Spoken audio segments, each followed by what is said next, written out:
日中国で一般人も乗れる貨物列車に乗車した時の記録を紹介します。この列車は30両前後の貨車の中に1両だけ古い客車をつないで中国南東部の山奥を各駅停車で走ります。途中で補助機関車を連結して峠越えをしたり、谷間の湖の湖畔を延々と走ったりと、乗っていてとても面白いです。もともと鉄道員の通勤列車だったものを一般客に開放しているため、時刻表に載っていなかったり電気もつかなかったりする変な列車ですが、沿線の路線バスがない地域の住民にとっては安くて便利な移動手段として人気があります。現在、中国南東部の福建省付近には一般人が乗車できる貨物列車が3往復ほどあるようです。私はこの中の2便、揚華線の江西省と福建省の境界の峠越えの区間の列車と、臨港に沿って走る峰福線の列車に乗車しました。前編のこの動画では江西省の楊丹を出発し、途中の死刑で補給を増結し、峠を越えて福建省の勝負まで貨物列車に乗車します。江西省の楊丹駅からバスで10分。大通り沿いの何も書かれていない小さな門の奥に揚華線の楊丹南駅はあります。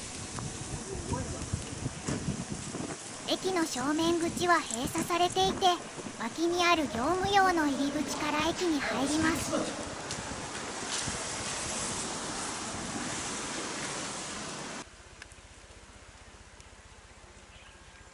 駅のホームに車を止めて列車を待っている人がいます。いわゆるパーク&ライドです。向こうの方に貨車に挟まれた客車が置いてあります。どうやら今日乗車する客車のようです。楊丹南駅は揚華線の起点駅で、揚華線の歴史に関する展示物がいくつか並んでいます。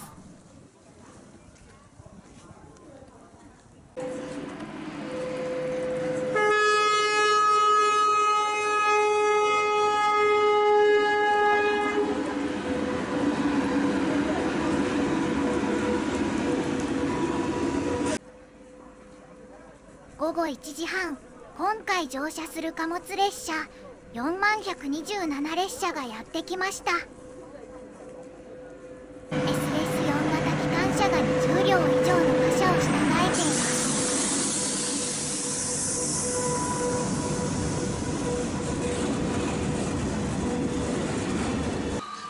入れ替え作業をして先ほど見た客車を連結します。入れ替え用のディーゼル機関車、電気機関車、貨車、客車の4種類をつないだ入れ替え作業は壮観です。客車の連結が済んだので、乗客が駅舎から乗車口の方に歩いていきます。今日の乗客は30人程度です。対向の列車がやってきました。勝負発楊丹行きの計6224列車。時刻表にも載っている正式な列車で、途中停車駅は2駅のみの快速運転です。午後2時過ぎ、快速列車が通り過ぎたのでいよいよ発車です。終点の勝負まで約5時間の長旅の始まりです。車体がどんどんと音を立ててきしんでいます。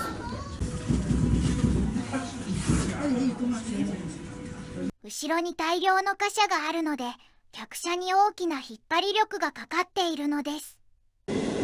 車内に車掌が来て車内改札が始まりました。言葉が通じないので吸ったもんだを繰り返しましたが、終点まで乗りたいと言うと30元と言われました。日本円で約650円。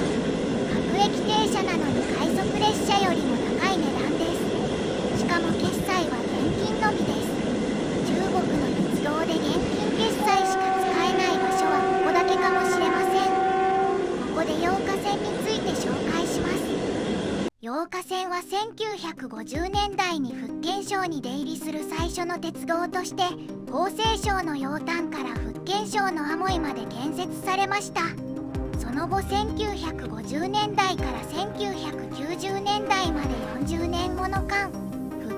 能と生涯を結ぶ唯一の鉄道路線として重要な役目を果たしていました。8日線の長江の流域である江西省から臨港の流域の福建省に入るために22ミルの急坂の峠越えがあり、貨物列車は補給を連結して8日線のハイライトとなっています。終点アモイ付近の海峡に中国大陸とアモイ島を結ぶ堤防が建設されて8日線の名物となっていましたが、現在はルートが橋に変更されて堤防は解体されているそうです。峠越えの区間も景色が良いですが、今乗車している列車の終点である菖蒲より南では滨江の川面を眺められる区間が多く、総じて景色の良い路線です。そんな景色の良い8日線の北部区間ですが、夏になると水害に悩まされるため、旅客列車は全て隣の谷筋を走る峰福線に迂回してしまい、夏の間は貨物列車しか走らない状態になっていました。2023年の10月には区間運転の列車が復活して、窓の開く旧型客車で川沿いの景色を眺められるため人気を集めましたが、ほどなくして窓の開かない新型客車に交換されてしまい不満の声が上がりました。これが先ほどすれ違った快速列車です。この列車も洪水の時期となる2024年4月以降は運休してしまい、8日線の北部は時刻表の上では旅客列車は廃止、実際のところ乗客が乗れる列車は今私が乗っている時刻表には表示されない却下混合列車が1往復のみという状態です。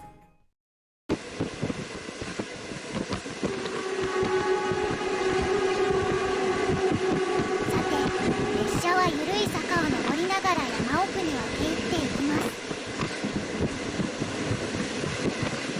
カーブに差し掛かると後ろの方に連なる貨車が見えます。混合列車ならではの光景です。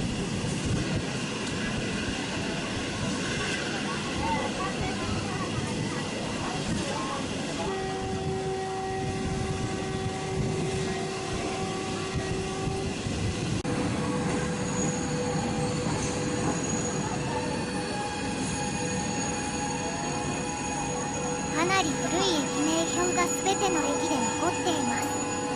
70年前の開業当時のものでしょうか。途中小さな駅に何度も停車し、その度に数人の乗降がありました。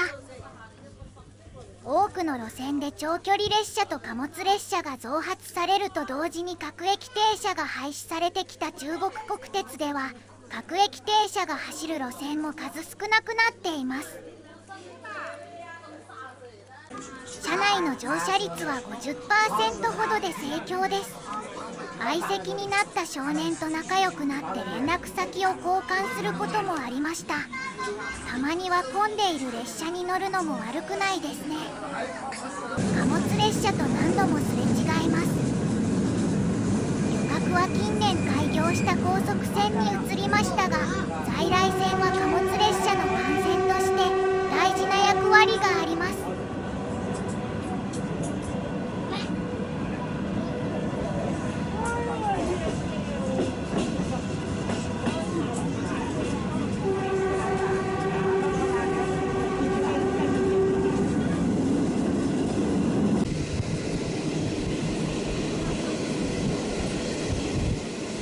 川沿いの峡谷が続きます。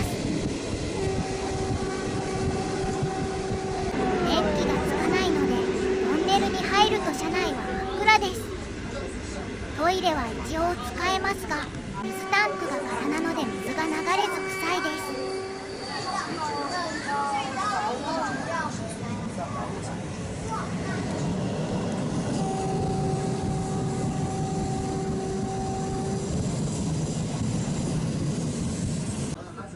なんとなく車窓を見ていると外視が透明なことに気づきました。珍しいガラスの外視です。空が晴れていればもっと綺麗に見えたでしょうが、あいにくの雨です。中国国鉄は日本の新幹線と同じ25000ボルトの交流電化で、電圧が高いため外視が何個も重なっているのが普通です。山を登る途中の小駅で乗客はどんどん降りていきます。死刑に到着しました。ここで私以外の一般客はほとんど降りたようで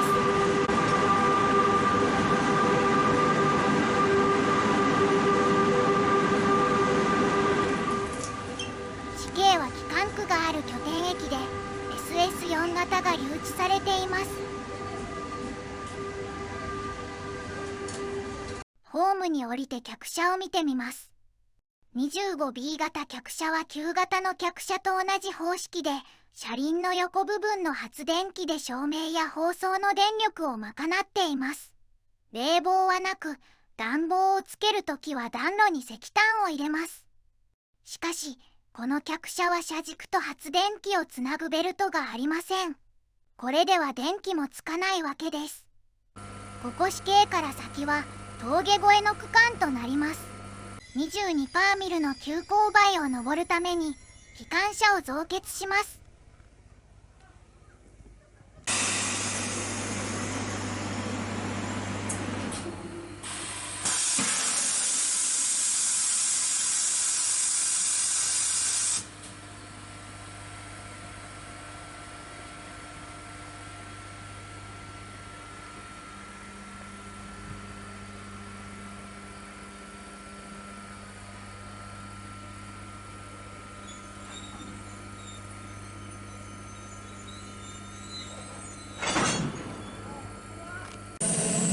峡谷の中のかなり高い場所に線路を敷いています。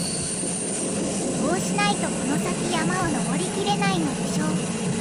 峠はまだ先ですが、この付近で一足早く福建省に入りました。厚生省の区間で乗客はほとんど降りてしまい、境界を越える区間は車掌と顔見知りの数人しか乗っていません。見慣れない外国人の私はどこに行くのか、なぜこんな通勤列車に乗っているのか、上海に行くなら高速船に乗った方がいい、などと質問攻めにされました。標高がどんどん上がり、霧の中に入っていきます。400メーター以上ある列車の後ろは霧で霞んでいます。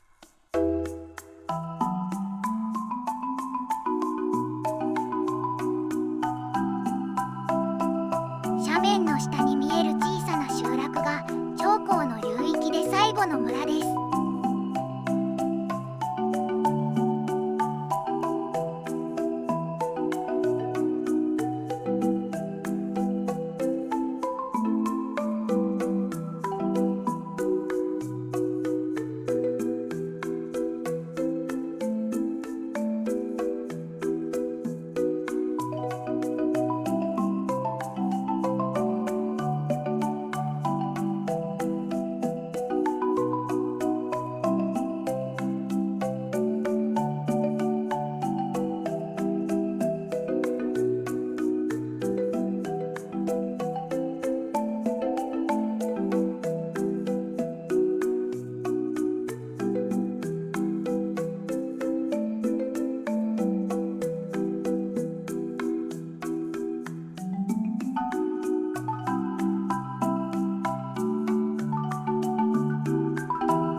カーブに差し掛かると窓から10連の機関車が見えます。モーター16台で400メーターの貨車を引っ張ります。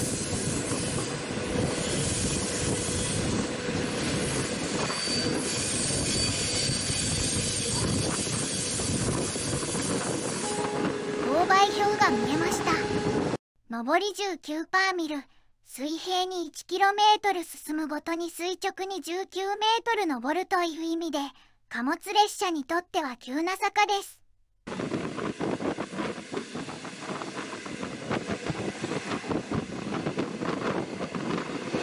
ンネルに入りました。長さ1460 160メートルの大火山隧道です。客車の照明がついていないので車内は真っ暗で、スマホの明かりがわずかに見えるだけです。このトンネルを抜けると長江の流域を脱出し、福建省一の大河川である憫江の流域に入ります。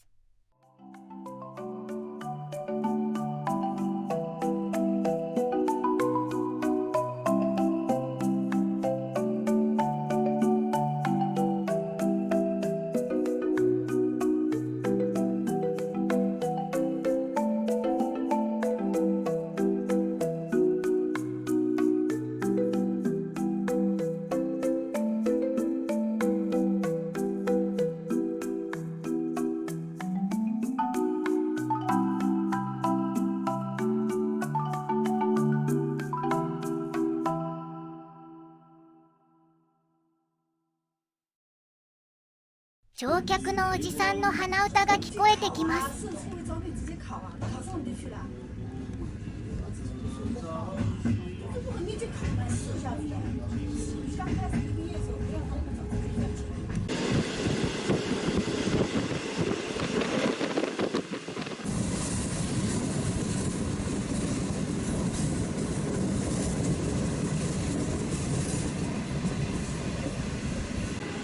京駅には廃止された貨物ホームがあります。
補助機関車をつないでから発車するときに必ず3回警笛を鳴らしていることに気づきました。どうやら前後の機関車で発車合図を取り合っているようです。 SS4 型は1980年代からある中国国鉄の中でもかなり古い機関車です。一応無線はあると思いますが、昔ながらの運転方式が残っています。時刻は午後6時、だんだん暗くなってきました。とにかく大量の貨物列車とすれ違い、その全てが補助機関車を連結して重連で走っています。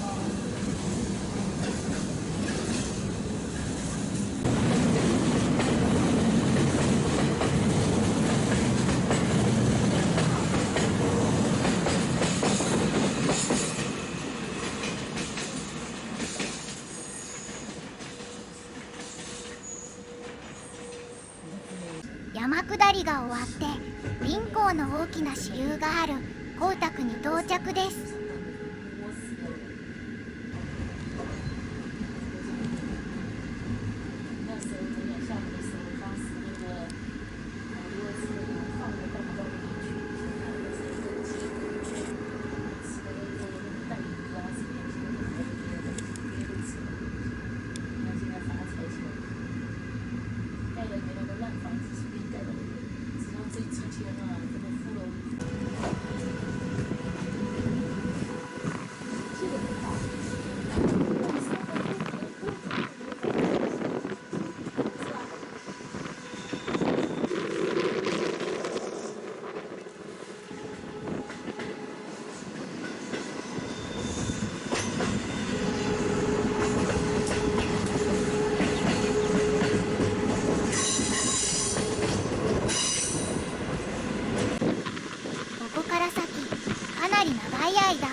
明るければ景色がいいのですが、すでに真っ暗です。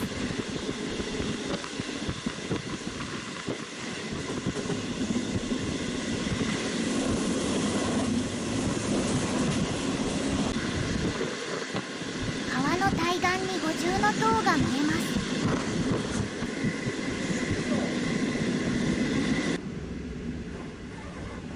外が暗いだけならいいですが、列車の中も真っ暗で何も見えません。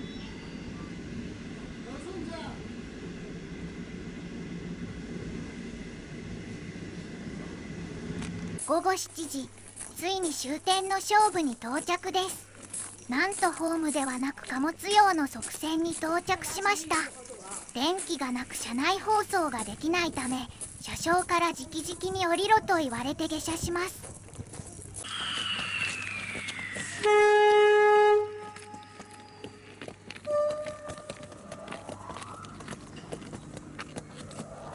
暗闇に浮かび上がる SS4 型の10連は壮観です。駅舎とは反対側にある土手から地下道に降りて駅を出ました。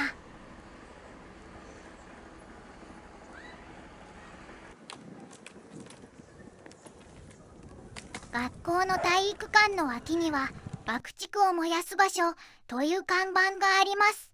食堂で夕食を食べ、スーパーで買い物をしました。地元のスーパーと雰囲気が似ていて、安心してつい長居してしまいました。終バスを逃したので、勝負の街を探索しながら歩いてホテルに向かいました。これで貨物列車の旅の前半が終了です。さて、次回は後半戦、別の貨物列車に乗りますが、その前に朝早くから高速バス、高速鉄道、路線バスを乗り継いでここから約 100km 南の町に向かいます。前半を山越えの旅とすれば、後半は水の上を走る川下りの旅で、前半とは違う絶景が楽しめます。どうぞお楽しみに。